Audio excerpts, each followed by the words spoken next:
Salut à tous, bienvenue chez la Maison Reptile. Alors aujourd'hui on va parler d'une grenouille qui est bien connue dans le monde de la Terrario, c'est la Ceratorchis cromwelli, ou aussi appelée grenouille Pac-Man ou grenouille cornue. Donc aujourd'hui on va réunir deux sujets de vidéo que je fais habituellement, les présentations d'espèces et la création de terrarium. On va faire tout ça dans la même vidéo. Allez, c'est parti. Donc pour le cadrage de la vidéo, je suis un peu baissé, j'espère que le cadrage ira bien quand même, je voulais me montrer et surtout qu'on voie aussi la bête. Donc je précise que pour toute manipulation, il faut avoir les mains humides, donc comme ça en plus je l'ai mis dans un bac d'eau et comme ça je peux m'humidifier les mains si jamais je veux vous la montrer un petit peu mieux.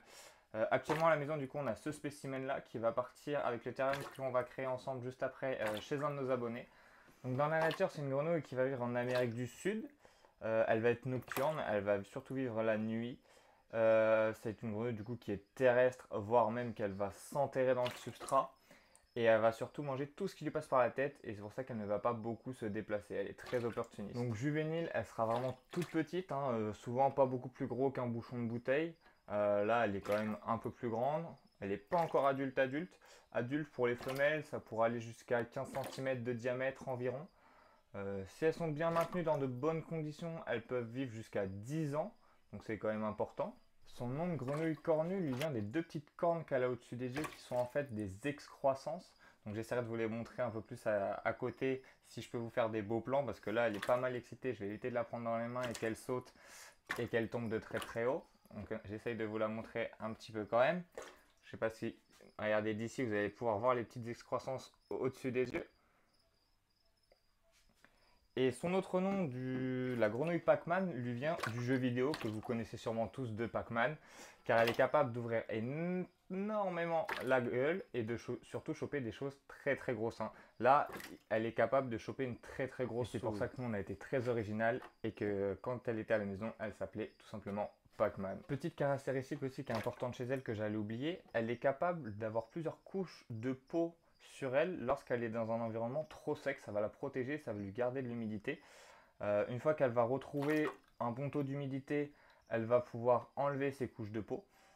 Du coup, n'hésitez pas à regarder si vous en avez à la maison vos Pac-Man. Si elles ont plusieurs couches de peau, c'est que votre environnement est trop sec. Donc n'hésitez pas à l'humidifier un petit peu plus. Alors pour le terrarium, l'abonné du coup m'a demandé de lui préparer ce 45-45-45. Donc une bonne dimension pour une grenouille Pac-Man. Des fois on peut mettre dans un peu plus gros.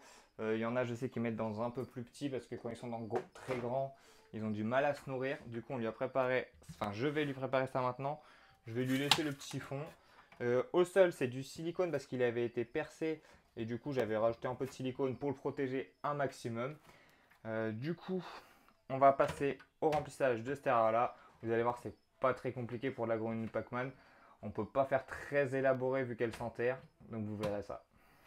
Donc moi ce que je fais, ce que j'avais fait dans mon précédent terrain pour la Pac-Man et ce que je vais refaire pour celui-ci, c'est que je lui mets un bac d'eau.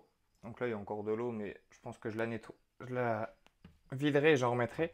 Donc je mets un bac d'eau dans le coin comme ça et elle pourra venir s'y baigner de temps en temps. Il faut faire attention à ne pas mettre un bac d'eau trop profond et à mettre trop d'eau parce qu'elle pourrait quand même se noyer.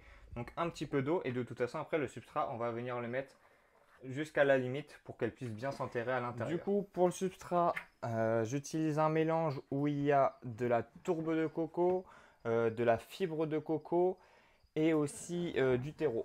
Donc tout mélanger et on va venir installer une bonne grosse couche. Le plus simple, ça va être de venir au-dessus comme ça. Je vais enlever même. On va faire encore plus simple pour pas s'embêter. On enlève ça, on viendra faire un trou et l'ajouter après. Comme ça là, on peut venir mettre carrément tout le substrat. De toute façon, on va en mettre. Ouais, on va tout mettre et au pire, j'en enlèverai. On va mettre une bonne grosse dose. Comme ça, la tortue aura de quoi s'enterrer. C'est là, on continue de mélanger un peu.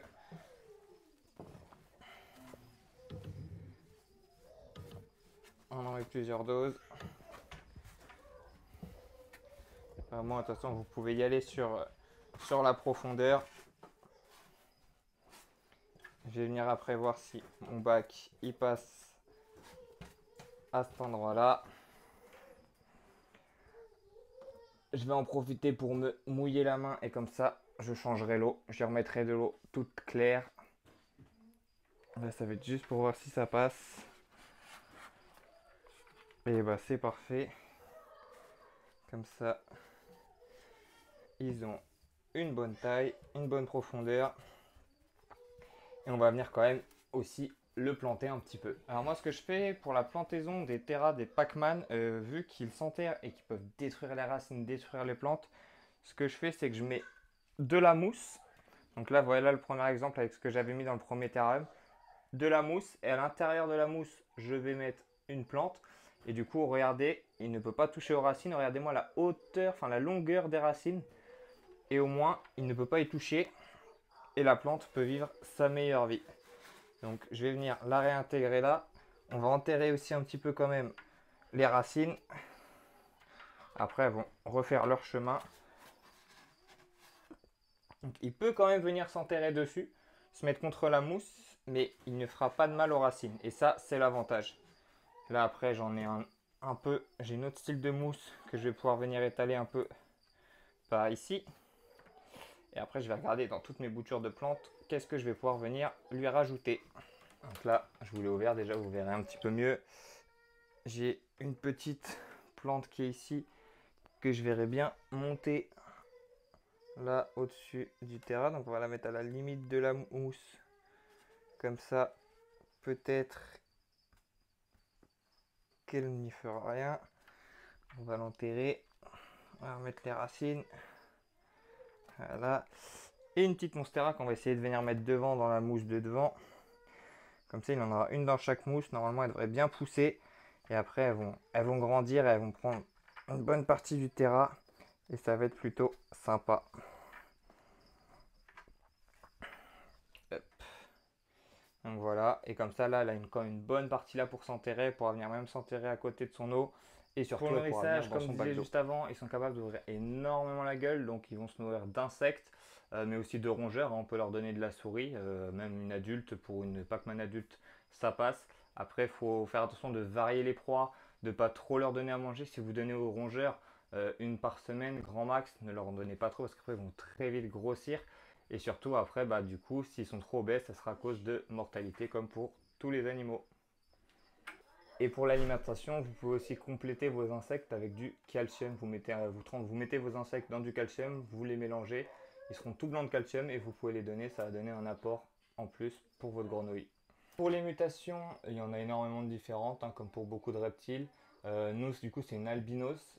Il y en existe des très sympas avec le nom de la Pikachu. C'est une jaune électrique, elle est vraiment incroyable. Il y a du fantôme, voilà, il y en a plein de différentes. Donc là, c'est provisoire, mais vous voyez, elle pourra bien s'enterrer là. On a quand même mis quelques plantes. C'est quand même plus sympa qu'un terrain où il y a juste que de la terre dans un 30-30-30. Là, elle a un peu plus de place. Elle a des plantes qui vont bien évidemment évoluer, hein. Là, c'est le début. Elle a que 2 feuilles, mais elle va grandir. Celle-ci, si elle peut, elle montera tout au long là. Ça va être super beau. Celle-ci, elle a déjà bien évolué. Elle a déjà 4 feuilles, mais elle va continuer pour prendre tout le côté là. Donc ça va vraiment être très très beau. Et puis, bah, il va être temps de venir relâcher du coup notre petite grenouille dans son nouveau terrarium. Donc, on va faire ça tout doucement parce que là, du coup, elle est dans sa boîte. Elle est un peu stressée, c'est normal. Je vais lui ouvrir et on va venir la relâcher tout doucement. Donc, pareil, je humidifie les mains pour pouvoir la maintenir. Hop, je vous la montre un petit peu en même temps. Regardez, on voit bien du coup ses appendices pour la grenouille cornue, les yeux rouges pour l'albinos, une grosse mémère et on va la mettre dans son terrain. Donc voilà, j'espère que la vidéo vous aura plu. On a fait une petite présentation de l'espèce et une petite création de terrarium bon, qui est assez simple, hein. C'est sûr que c'est pas la même qualité que les terrariums que je fais pour les geckos par exemple. Mais voilà, c'est quand même super sympa. N'hésite pas à me dire en commentaire ce que tu penses de la grenouille, si tu en as chez toi. Et sinon, n'oublie pas de liker et surtout de t'abonner. Allez, à la prochaine!